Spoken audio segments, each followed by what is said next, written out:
Hello students, आज मैंने जो है ये बोर्ड पेपर ले रखा है मैथ्स का पुराना। उसमें से मैंने 22वां क्वेश्चन छाट रखा है यहाँ पे कि उस त्रिभुज का क्षेत्रफल बताइए जिसके शीर्ष इतना इतना और इतना है। ठीक है, तो यहाँ पर जो है 3 निर्देशांक हमें दे रखे हैं। तो ये निर्देशांक ज्यामिति का क्वेश्चन है। तो सबसे पहले हम एक त्रिभुज बना लेंगे रफ।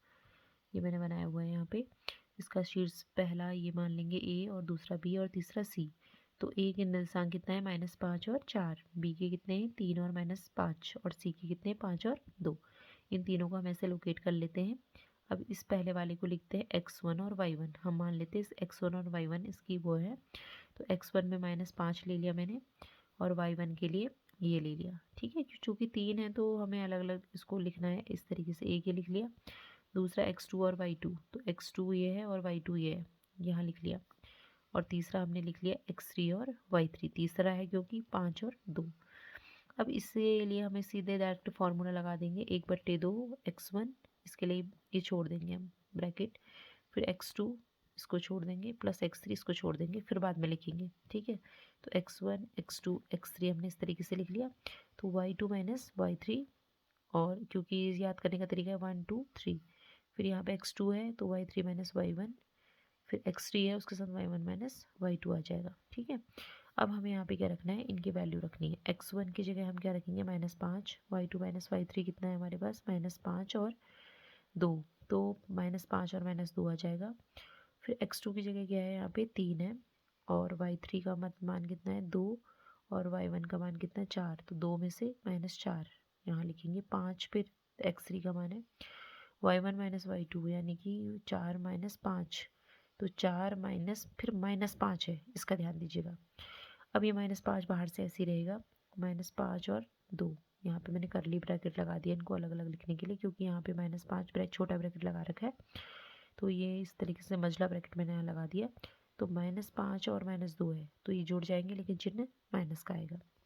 फिर प्लस 2 माइनस 4। 2 माइनस 4 का मतलब क्या है, छोटे से बड़े को घटा रहे हैं। तो 4 में से 2 ही घटाएंगे, 2 आता है, लेकिन चिन्ह किसका आएगा, माइनस का। ये नहीं कि आपने सिर्फ 2 लिख दिया, क्योंकि बड़े के आगे माइनस का चिन्ह है, वो ऐसे आएगा। फिर +5 4, ये माइनस माइनस प्लस हो जाएगा, तो 4 और 5 9 आ गया। ठीक है, अब नीचे हमने लिखा कि 7 पंचे 35 हो गया, माइनस माइनस प्लस, क्योंकि इन दोनों की गुणा हो गई। फिर इन दोनों की गुणा हुई तो ये प्लस और माइनस की गुणा हो रही है, तो प्लस माइनस माइनस होता है, -6 आ जाएगा। यहाँ 5 और 4 9, 5 9 45, ये सारा प्लस का है। तो ये प्लस का है, ये प्लस का जुड़ जाएगा, कितना आएगा 80 आ गया। ठीक है, 80 में से 6 गया, कितना आएगा 74।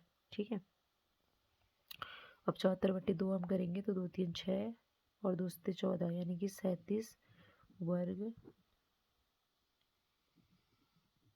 मात्रक आया आंसर। ठीक है, ठीक है, 2 3 6 आ गया और 2 7 14। ठीक है, तो ये 35 वर्ग मात्रक आंसर इसका आ गया यहाँ पे करेक्ट। अब यहाँ पर जो है, अगर आपको सूत्र याद नहीं है तो उसको हम यहाँ पे बना सकते हैं खुद ही। यहाँ x1 लिखो, यहाँ y1, यहाँ x2 लिखो, यहाँ y2, यहाँ x3 लिखो, यहाँ y3। तो त्रिभुज का क्षेत्रफल कितना हो जाएगा, 1/2 तो आपने लिखना ही लिखना है। यहाँ पे x1 और y2 plus x2 y3 x3 y1, ये तीनों कहाँ से आए, x1 और y1 ऐसे तिरछी गुणा करो, ऐसे x2 और y3। फिर हम क्योंकि लाइन से ले रहे हैं x1 x2, फिर इसका x3 लिया, तो x3 में किसकी गुणा होगी, क्योंकि इसकी इससे होगी, इसकी इससे बचा गया हमारे पास ये x3 और y1। ये पहले 3 सेट हमारे यहाँ बन गए। उसके बाद वाले जो 3 आएंगे वो तीनों माइनस में आएंगे। फिर अब आपने यहाँ से ऐसे गुणा की थी, अब हम क्या करेंगे, y1 की x2 से करेंगे। ठीक है, y1 x2 minus y2 x3। ये अब इसका कुछ नहीं बचा, तो ये बच रहा है, तो -y3 y1। ठीक है, तो यहाँ पर हमने 1/2। अब यहाँ पे ये इनमें से देखो कि क्या आ रहा है, y3 और सॉरी x1। तो x1 और x1 यहाँ पे है, x1 बाहर ले लो, तो y2 माइनस y3 आ गया, इनको हटा देते हैं। फिर उसके बाद x2 की बारी है, तो x2 हमने लिया, तो x2 के साथ x2 और x2, ये प्लस का है प्लस का है, तो y3 माइनस y1, एक माइनस का आ गया। फिर x3 तीसरा बचा हमारे पास, ये भी हटा देती हूँ मैं, ये बचा। तो इसमें क्या बच रहा है हमारे पास, y1 प्लस का है और y2 माइनस का है। तो ऐसे भी हम इसको कर सकते हैं, ये फार्मूला अपना आप निकाल के इस तरीके से हम कर सकते हैं इस सवाल को। ठीक है, ये बहुत ईजी सवाल है और स्कोरिंग भी है, 3 मार्क्स पक्के।